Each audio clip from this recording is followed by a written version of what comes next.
2014 साली जेव्हा मोदी सरकार आलं तेव्हा खरंच मलाही खूप आनंद झाला होता. मी सुद्धा काँग्रेस विरोधक झालो होतो तोपर्यंत. मलाही वाटत होतं खूप भ्रष्टाचार होतो, अण्णांचं आंदोलन झालं होतं, त्याचा परिणाम होता. नाही आता मोदी आले पाहिजे, अच्छे दिन येणार असं वाटायला लागलं. 100 दिवसात काळा पैसा परत आणणार म्हटले ते, प्रत्येकाच्या खात्यावर 15-15 लाख येणार. म्हटलं काही नाही झालं तरी चालेल, एक पायरी जरी आपण आत्ता आहोत त्यापेक्षा वर गेलो तरी बस.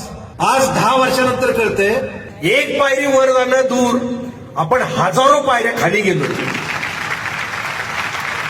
स्वातंत्र्यानंतरच्या सगळ्यात भयानक परिस्थितीत आपण आहोत. अत्यंत नीच घृणास्पद राजकारण चाललंय. तुमच्या खिशातला पैसा रोज लुटतायत ते. शेतकऱ्याला सांगतात तुमच्या खात्यात 2000 टाकले, आपण खुश व्हायचं? भिकारी आहे का आपण?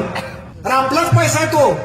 आपल्याला युरिया आपल्या खतं मिळत होती 2014 साली 400-450 ला एक पोतं मिळायचं. एमआरपी होती 499 रुपये.